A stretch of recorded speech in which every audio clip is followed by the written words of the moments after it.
Yeah, I mean, the stretch doesn't get easier. The ACC brings another great opponent. Now, not every week will we play 3 top 10 teams, and 2 of them on their home court.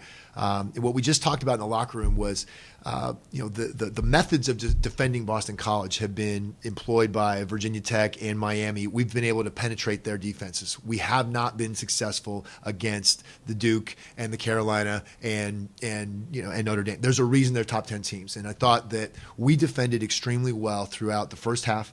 We just didn't quite get enough rebounds, and we shot 1 for 10 from 3-point range. Like we're arguably the best 3-point shooting team in the ACC, and we're 1 for 10. And some of that, hey, we got some tired legs. We had some kids that were banged up, but still, we're a really good shooting team. We know we're going to make shots. In the second half, we cleaned up the rebounding, which I thought was a huge key because they were hammering us on the boards in the first half.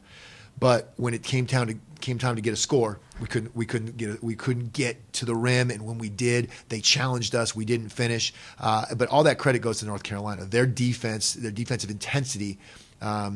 We could get by them because we're throwing fakes and all that, but we weren't able to finish. They challenged us, and we didn't get nearly enough to the rim. And so I thought they were well prepared, well coached, and they executed their game plan really well. You did hold them to 14 points under their scoring average, and a lot of garbage points at the end. So you have to be happy with the defense. Look, our kids follow a game plan very, very well. I've got a great staff of assistant coaches, and I thought we were well prepared for this game. But a lot of the game plan in a game like North Carolina comes down to: are you good enough? Are you tough enough to handle their physicality, their speed?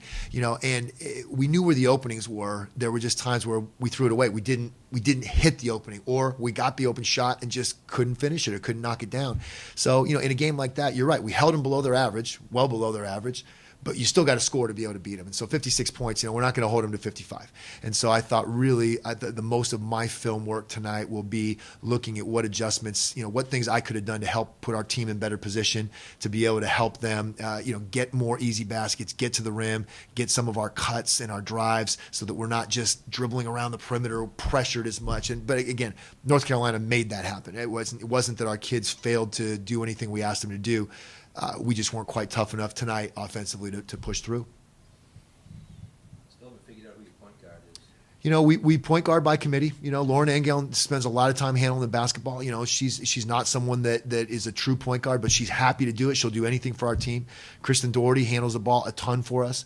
Kelly Hughes is emerging as a ball handler and somebody that that as she gets more confident can do a lot of those things. So we really do it by committee. And I think in a lot of situations that makes us hard to guard. In a game like tonight, I think it gets exploited. And I think not having that sort of one player that can just break down defense, find open people. But hey, we are who we are. And we are a very balanced team. Lauren's a great scorer and a great driver and ball handler. Kristen, same thing. Nicole Boudreau and Kelly Hughes. So we've got a lot of perimeter players that can play. And so we just have to keep that balance. But what it makes it hard is against a really good team is you can't just run an isolation. You can't just say, oh, well, we're going to break down with this kid. We have to move the ball. We got to keep it going. And, we did a great job against Miami. And we showed them a lot of that Miami film preparing for this game. It's just North Carolina brought a tougher, higher level of defensive intensity and defensive pressure and physicality that, we just weren't able to finish. She kind of got chicken winged a little bit on a rebound, got wrapped up, and her arm got twisted, and so I think the elbow maybe got a little hyperextension or something.